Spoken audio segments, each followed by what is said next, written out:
लेकिन संकेत में मैं आपसे इतना ही कहना चाहता हूं कि लोकमान्य बाल गंगाधर तिलक का सपना हो या शहीद आजम भगत सिंह का सपना हो या महात्मा गांधी का सपना हो या अरविंदो घोष का सपना हो या हमारे देश में ऊधम सिंह का सपना हो।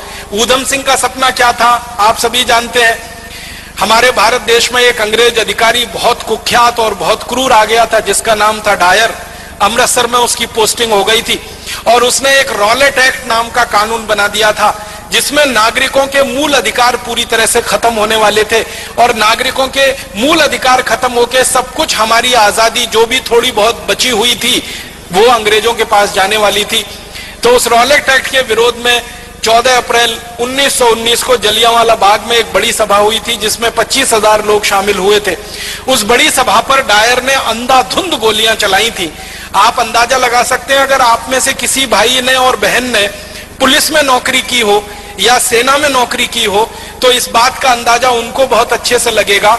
15 मिनट के अंदर 1650 राउंड गोलियां चलाई थी डायर ने। 15 मिनट के अंदर 1650 राउंड गोलियां चली थी और 3000 से ज्यादा क्रांतिकारी वहीं तड़प तड़प के मर गए थे।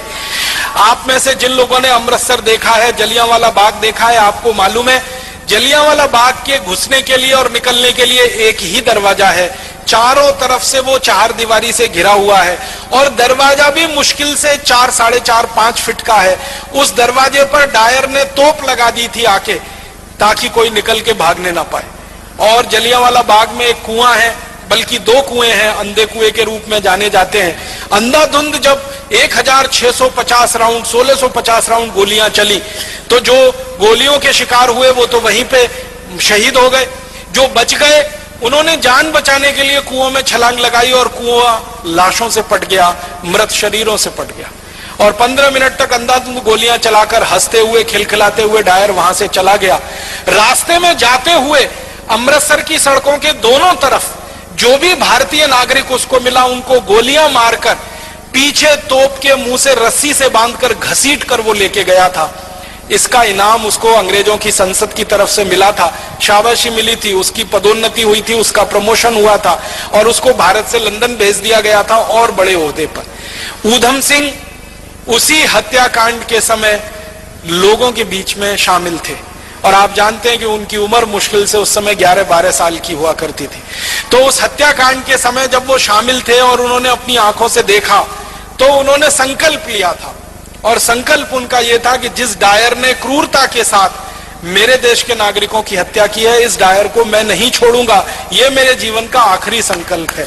और इस संकल्प को पूरा करने के लिए आपको एक बात और मालूम है शहीद आजम ऊधम सिंह की कि घर से एकदम गरीब थे, माता पिता का साया उठ चुका था, अनाथ आश्रम में बड़े हुए थे पलकर। माता पिता साथ में नहीं थे, दोनों मर चुके थे। बड़े भाई थे, उनकी मृत्यु हो चुकी थी किसी बीमारी से। अपने परिवार में वो अकेले रह गए थे और उनके पास आर्थिक संसाधन कुछ नहीं थे।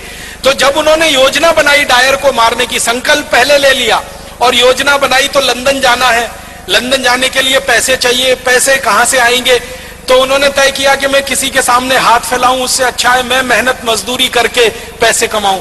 तो उन्होंने कारपेंटरी का काम सीखा, ये लकड़ी का काम जिसको हम कहते हैं, और लकड़ी का काम करते करते इतने पैसे जमा किए कि अमेरिका गए, फिर अमेरिका से लंदन पहुंच गए।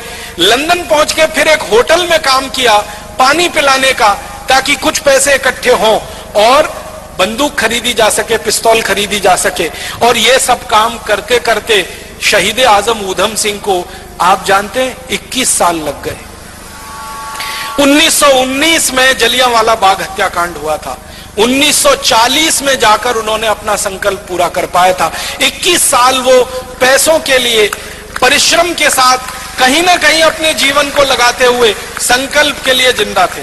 21 साल के बाद 1940 में किंगस्टन एक जगह है लंदन में, किंगस्टन पैलेस, वहां पर जब डायर का एक बड़ा कार्यक्रम हो रहा था और उसको मालाएं पहनाई जा रही थी और उसका सम्मान किया जा रहा था, उस कार्यक्रम में ऊधम सिंह पहुंचे थे और अपनी जेब से रिवॉल्वर निकालकर तड़ातड़ 3 गोलियां मारी थी और 3 गोलियां मारकर एक ही वाक्य कहा था कि आज मैंने 21 साल पहले का मेरा संकल्प पूरा किया है और मैं अब इसके बाद 1 मिनट जिंदा नहीं रहना चाहता। 1 मिनट भी जिंदा नहीं रहना है, अब मेरे दिल की इच्छा पूरी हुई है। तो रिवॉल्वर को अंग्रेज अधिकारी के सामने जब उन्होंने सौंपा तो अंग्रेज अधिकारी के हाथ कांप रहे थे, उसको ये लगता था कि ये मुझे भी नहीं मार देगा। तो ऊधम सिंह ने कहा घबराओ मत, मेरी तुमसे कोई दुश्मनी नहीं है, मेरी तो डायर से दुश्मनी थी जिसने मेरे देश के 3000 लोगों को मारा। क्रांतिकारियों का इतना ऊंचा आदर्श कि जो संकल्प लिया है उसी की पूर्ति के लिए जीवन लगा देना है, उसमें 10 साल लगे, 15 साल लगे, 20 साल लगे, 21 साल लगे, ये शहीद आजम ऊधम सिंह से सीख